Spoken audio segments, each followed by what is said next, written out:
성도 여러분 반갑습니다. 여러분의 오늘의 삶은 어떠셨습니까?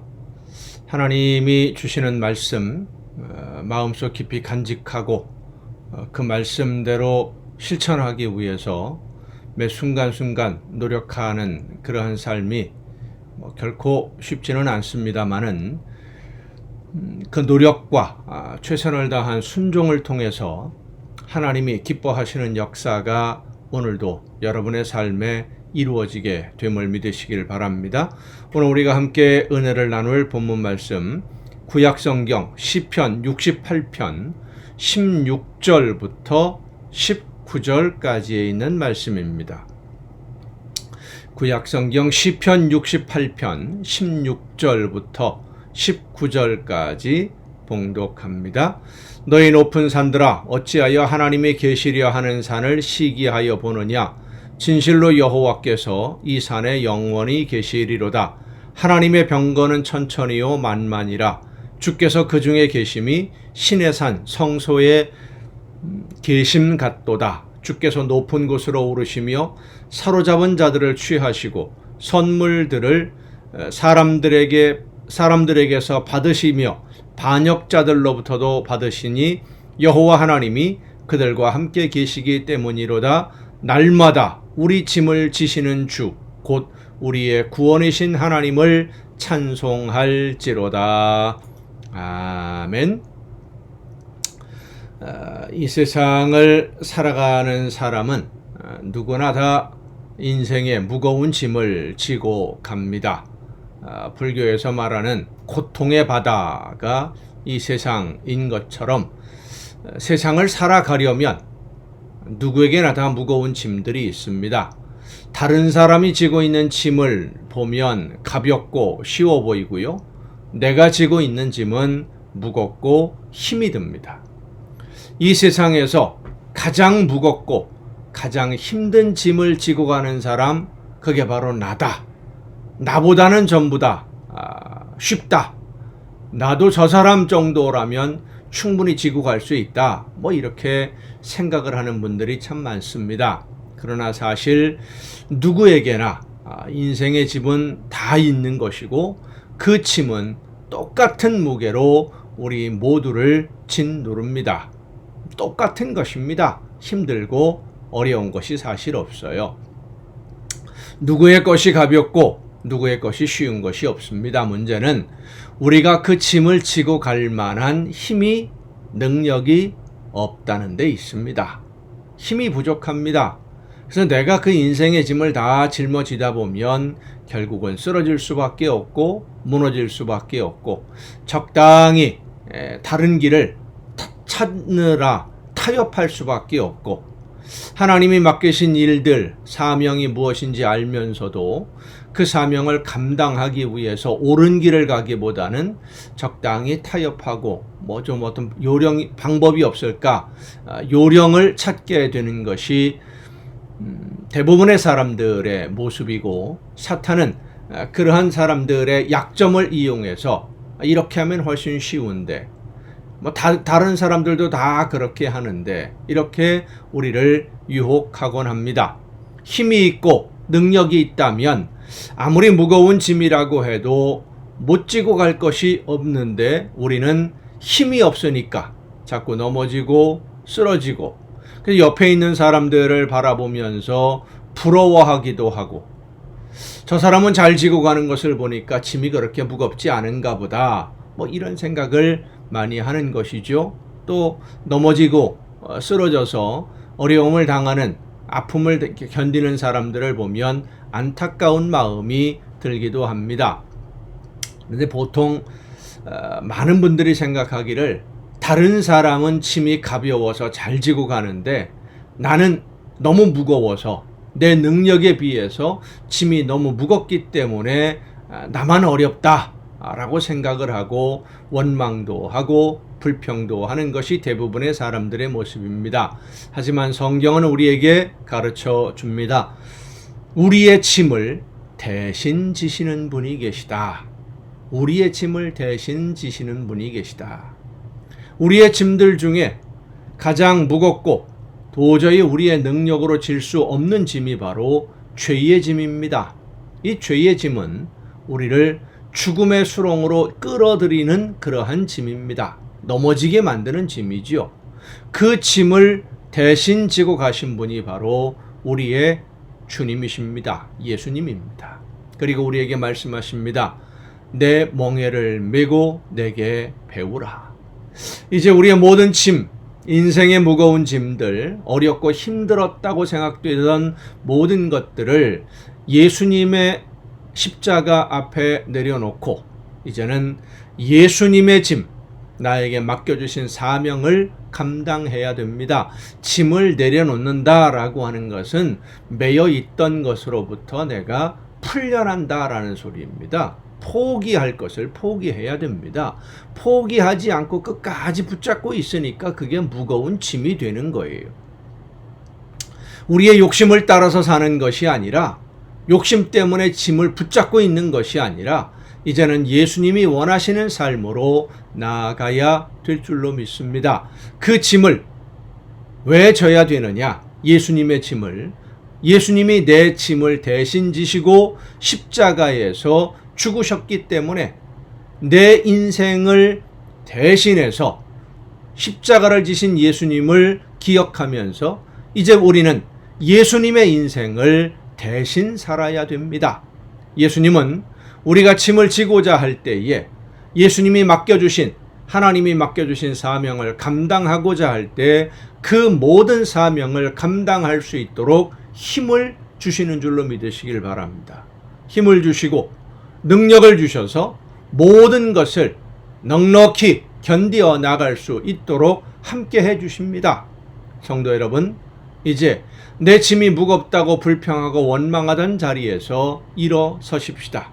우리의 모든 짐을 예수님 앞에 내려놓고 버릴 건 버리고 포기할 건 포기하고 붙잡고 있지 말고 욕심내지 말고 미련 갖지 말고 이제는 정말 하나님이 나에게 맡기신 일들, 예수님이 원하시는 일들을 위해서 믿음으로 열심히 순종함으로써 우리를 위해 준비해 두신 아름다운 천국의 잔치에 참여할 수 있도록 예수님이 맡기신 사명을 감당하며 한 걸음 한 걸음 하나님의 나라를 향해 나아가는 저와 여러분이 될 수 있기를 간절히 바랍니다. 기도하시겠습니다. 크신 능력과 은혜와 사랑으로 연약한 저희들의 삶을 붙드시며 도우시고 인도해 주시는 아버지 하나님, 하나님의 나라를 바라보며 맡겨주신 사명 감당할 수 있도록 오늘까지 함께 하신 하나님의 은혜에 감사를 드립니다. 원하옵는 것은 내 인생의 짐들을 내 욕심으로 붙잡고 내 개인적인 욕망으로 그것을 포기하지 아니하고 붙잡고 있느라 어려움 당할 것이 아니라 모든 것 다 주님 앞에 내려놓고 주님이 원하시는 대로만 하나님이 맡기신 사명을 감당하기 위해서만 열심히 최선을 다해 노력하는 우리 모두가 되게 하여 주시옵소서. 이 모든 말씀을 예수님의 이름으로 기도하옵나이다. 아멘. 오늘 우리가 함께 통독할 하나님의 말씀 사사기 16장부터입니다. 사사기 16장 삼손의 이야기가 계속되어집니다. 삼손이 가사에 가서 거기서 한 기생을 보고 그에게로 들어갔더니 가사 사람들에게 삼손이 왔다고 알려지매 그들이 곧 그를 에워싸고 밤새도록 성문에 매복하고 밤새도록 조용히 하며 이르기를 새벽이 되거든 그를 죽이리라 하였더라. 삼손이 밤중까지 누워 있다가 그 밤중에 일어나 성 문짝들과 두 문설주와 문빗장을 빼어가지고 그것을 모두 어깨에 메고 헤브론 앞산 꼭대기로 가니라. 이후에 삼손이 소렛 골짜기에 들릴라라 이름하는 여인을 사랑하매 블레셋 사람들의 방백들이 그 여인에게로 올라가서 그에게 이르되 삼손을 꾀어서 무엇으로 말미암아 그 큰 힘이 생기는지. 그러니까 이 블레셋 방백들이 볼 때에 삼손이 이 놀라운 능력을 행하는 것, 힘이 있는 것은 사람의 힘이 아니다 라고 하는 것을 알아차린 것이죠. 다른 사람들은 모르는데, 이스라엘 백성들은 모르는데 블레셋 사람들은 그것을 먼저 알아요. 믿지 않는 사람들이 무엇으로 말미암아 그 큰 힘이 생기는지, 그리고 우리가 어떻게 하면 능히 그를 결박하여 굴복하게 할 수 있을는지 알아보라. 그리하면 우리가 각각 은 1,100개씩을 내게 주리라 하니, 들릴라가 삼손에게 말하되 청하건대 당신의 큰 힘이 무엇으로 말미암아 생기며 어떻게 하면 능히 당신을 결박하여 굴복하게 할 수 있을는지 내게 말하라 하니, 삼손이 그에게 이르되 만일 마르지 아니한 새 활줄 7으로 나를 결박하면 내가 약해져서 다른 사람과 같으리라. 블레셋 사람들의 방백들이 마르지 아니한 새 활줄 7을 여인에게로 가져오매 그가 그것으로 삼손을 결박하고 이미 사람을 방 안에 매복시켰으므로 삼손에게 말하되 삼손이여, 블레셋 사람들이 당신에게 들이닥쳤느니라 하니, 삼손이 그 줄들을 끊기를 불탄 삼시를 끊음같이 하였고 그의 힘의 근원은 알아내지 못하니라. 들릴라가 삼손에게 이르되 보라, 당신이 나를 희롱하여 내게 거짓말을 하였도다. 청하건대 무엇으로 당신을 결박할 수 있을는지 이제는 내게 말하라 하니, 삼손이 그에게 이르되 만일 쓰지 아니한 새 밧줄들로 나를 결박하면 내가 약해져서 다른 사람과 같으리라 하니라. 들릴라가 새 밧줄들을 가져다가 그것들로 그를 결박하고 그에게 이르되 삼손이여, 블레셋 사람이 당신에게 들이닥쳤느니라 하니, 삼손이 팔 위에 줄 끊기를 실을 끊음같이 하였고 그때에도 사람이 방 안에 매복하였더라. 들릴라가 삼손에게 이르되 당신이 이때까지 나를 희롱하여 내게 거짓말을 하였도다. 내가 무엇으로 당신을 결박할 수 있을는지 내게 말하라 하니, 삼손이 그에게 이르되 그대가 만일 나의 머리털 7가닥을 배틀의 날실에 섞어 짜면 되리라 하는지라. 들릴라가 바디로 그 머리털을 단단히 짜고 그에게 이르되 삼손이여, 블레셋 사람들이 당신에게 들이닥쳤느니라 하니, 삼손이 잠을 깨어 배틀의 바디와 날실을 다 빼내니라. 들릴라가 삼손에게 이르되 당신의 마음이 내게 있지 아니하면서 당신이 어찌 나를 사랑한다 하느냐. 당신이 이로써 3번이나 나를 희롱하고 당신의 큰 힘이 무엇으로 말미암아 생기는지를 내게 말하지 아니하였도다 하며 날마다 그 말로 그를 재촉하여 조르매 삼손의 마음이 번뇌하여 죽을 지경이라. 자, 이 들릴라라고 하는 여인이 삼손에게 요구하는 모습들, 그는 협박을 받은 것이 아니죠. 삼손을 이용하고 있는 것입니다. 근데 삼손은 이 여인에게 푹 빠져 있어요. 자기의 힘의 근원은 아무에게도 말하지 않는 것인데 그걸 자꾸 요구한다면 거기 가지 않으면 되는 건데, 관계를 끊으면 되는데 계속 있음으로 인해서 더 큰 어려움에 스스로 자기를 집어넣고 있는 겁니다. 우리가 하나님의 말씀을 따라 순종할 때 세상에 살아가면서 죄가 있는 곳에 가서 죄의 유혹을 받으면서 하나님 나를 이 유혹으로부터 지켜주옵소서, 이건 정말 어리석은 사람의 모습입니다. 가지 말아야지요. 죄의 유혹이 있는 곳에 가지 말아야지요. 틈을 주지 말아야지요. 그것이 하나님의 말씀대로 거하는, 하나님의 말씀대로 순종할 수 있는 길이라면 가지 말아야 됩니다. 가서 거기서 이기게 해달라고, 그런 바보가 어디 있습니까? 불 속에 손을 집어넣고 뜨겁지 않게 해달라는 것과 똑같지 않습니까? 미련한 일이죠. 삼손이 진심을 드러내어 그에게 이르되 내 머리 위에는 삭도를 대지 아니하였나니 이는 내가 모태에서부터 하나님의 나실인이 되었음이라. 만일 내 머리가 밀리면 내 힘이 내게서 떠나고 나는 약해져서 다른 사람과 같으리라 하니라.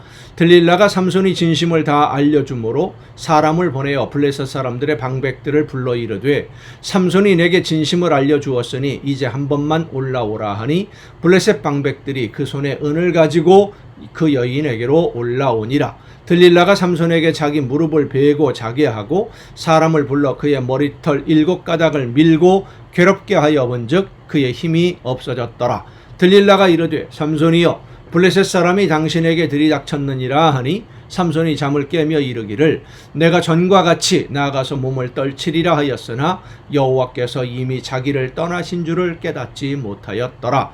블레셋 사람들이 그를 붙잡아 그의 눈을 빼고 끌고 가사에 내려가 놋줄로 매고 그에게 옥에서 맷돌을 돌리게 하였더라. 그의 머리털이 밀린 후에 다시 자라기 시작하니라. 블레셋 사람의 방백들이 이르되 우리의 신이 우리의 원수 삼손을 우리 손에 넘겨주었다 하고 다 모여 그들의 신 다곤에게 큰 제사를 드리고 즐거워하고 백성들도 삼손을 보았으므로 이르되 우리의 땅을 망쳐놓고 우리의 많은 사람을 죽인 원수를 우리의 신이 우리 손에 넘겨주었다 하고 자기들의 신을 찬양하며 그들의 마음이 즐거울 때에 이르되 삼손을 불러다가 우리를 위하여 제주를 부리게 하자 하고 옥에서 삼손을 불러내매 삼손이 그들을 위하여 제주를 부리니라. 그들이 삼손을 두 기둥 사이에 세웠더니 삼손이 자기 손을 붙든 소년에게 이르되 나에게 이 집을 버틴 기둥을 찾아 그것을 의지하게 하라 하니라. 그 집에는 남녀가 가득하니 블레셋 모든 방백들도 거기 있었고 지붕에 있는 남녀도 3,000명가량이라. 다 삼손이 제주 부리는 것을 보더라. 삼손이 여호와께 부르짖어 이르되 주 여호와여 구하옵나니 나를 생각하옵소서. 하나님이여 구하옵나니 이번만 나를 강하게 하사 나의 두 눈을 뺀 블레셋 사람에게 원수를 단번에 갚게 하옵소서 하고 삼손이 집을 버틴 두 기둥 가운데 하나는 왼손으로 하나는 오른손으로 껴 의지하고 삼손이 이르되 블레셋 사람과 함께 죽기를 원하노라 하고 힘을 다하여 몸을 굽히매 그 집이 곧 무너져 그 안에 있는 모든 방백들과 온 백성에게 덮이니 삼손이 죽을 때에 죽인 자가 살았을 때에 죽인 자보다 더욱 많았더라. 그의 형제와 아버지의 온 집이 다 내려가서 그의 시체를 가지고 올라가서 소라와 에스다올 사이 그의 아버지 마노아의 장지에 장사하니라. 삼손이 이스라엘의 사사로 20년 동안 지냈더라. 자, 여러분 한번 생각해 보십시다. 삼손이 이 놀라운 힘을 가지게 되는 것이 힘의 근원이 머리카락이 길면 되는 겁니까? 아니죠.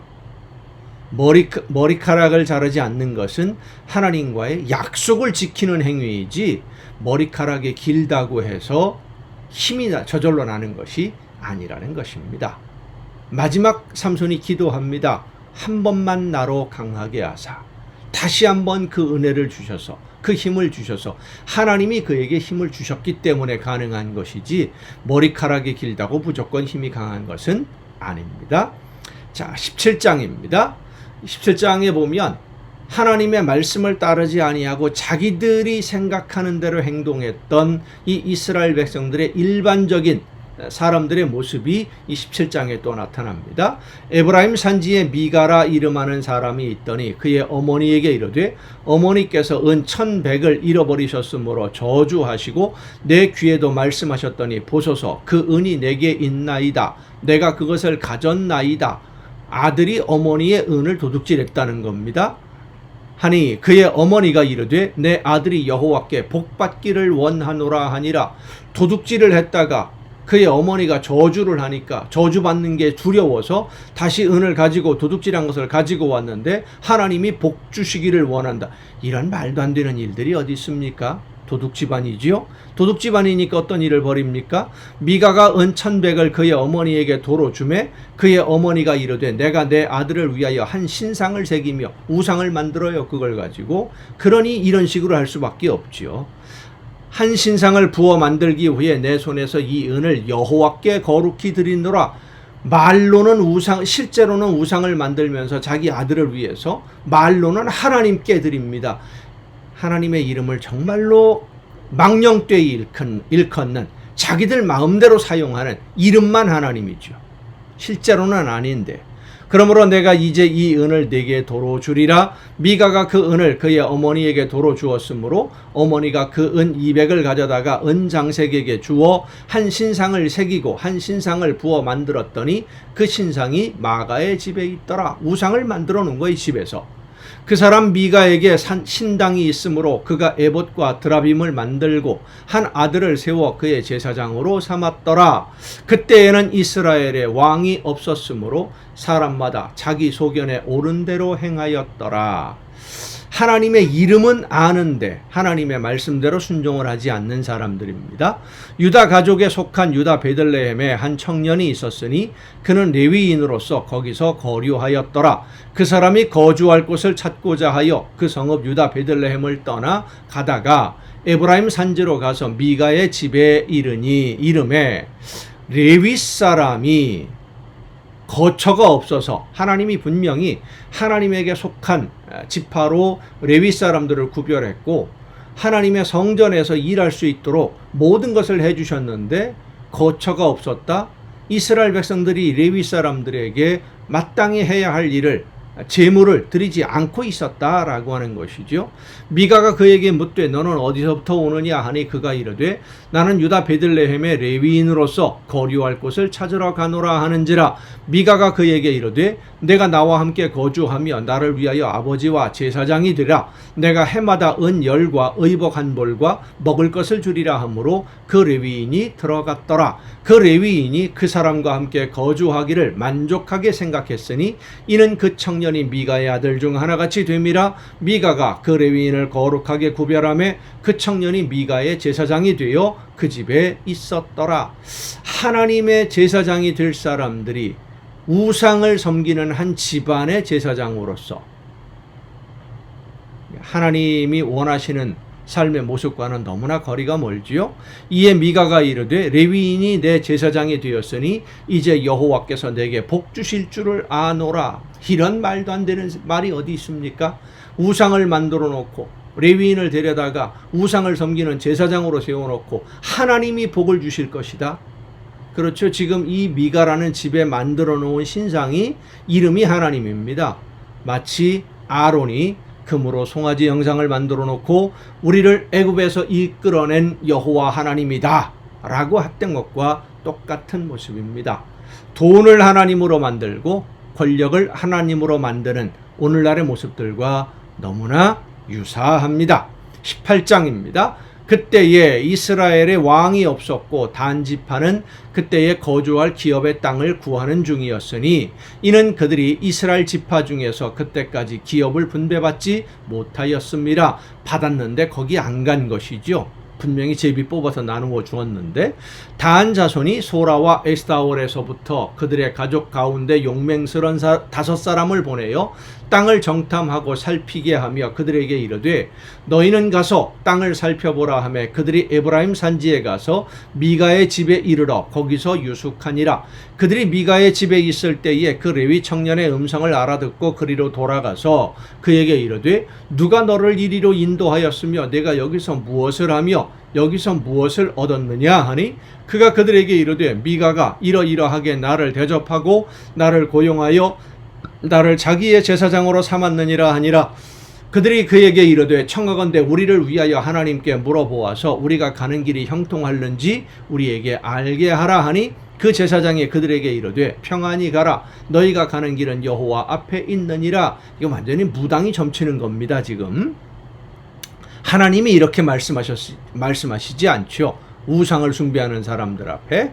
이에 5사람이 떠나 라이스에 이르러 거기 있는 백성들을 본즉 염려 없이 거주하며 시돈 사람들이 사는 것처럼 평온하며 안전하니 그 땅에는 부족한 것이 없으며 부를 누리며 시돈 사람들과 거리가 멀고 어떤 사람과도 상종하지 아니함이라. 이 단지파 사람들이 땅을 받지 못해서가 아니라 아모리 족속이 거주하는 땅을 분명히 제비 뽑았는데 그 땅에 있는 아모리 사람들을 쫓아내지 못하고 그냥 같이 살다가 오히려 이 단지파 사람들이 쫓겨나게 된 거예요. 그래서 여기저기 떠돌아다니다가 다시 거주할 땅을 찾는데 이 라이스라고 하는 지역을 찾은 겁니다. 그들이 소라와 에스타올에 돌아가서 그들의 형제들에게 이르매 형제들이 그들에게 묻되 너희가 보기에 어떠하더냐 하니 이르되 일어나 그들을 치러 올라가자. 우리가 그 땅을 본즉 매우 좋더라. 너희는 가만히 있느냐? 나아가서 그 땅 얻기를 게을리하지 말라. 너희가 가면 평화로운 백성을 만날 것이요 그 땅은 넓고 그곳에는 세상에 있는 것이 하나도 부족함이 없느니라. 하나님이 그 땅을 너희 손에 넘겨주셨느니라 하는지라. 무엇을 하든 이 사람들이 이름은 하나님의 이름이에요. 근데 자기들의 욕심을 따지는 거죠. 단 지파의 가족 중 600명이 무기를 지니고 소라와 에스타올에서 출발하여 올라가서 유다에 있는 기럇 여아림에 진치니 그러므로 그곳 이름이 오늘까지 마한에 다니며 그곳은 기럇 여아림 뒤에 있더라. 무리가 거기서 떠나 에브라임 산지 미가의 집에 이르니라. 전에 라이스 땅을 정탐하러 갔던 5사람이 그 형제들에게 말하여 이르되 이 집에 에봇과 드라빔과 새긴 신상과 부어 만든 신상이 있는 줄을 너희가 아느냐.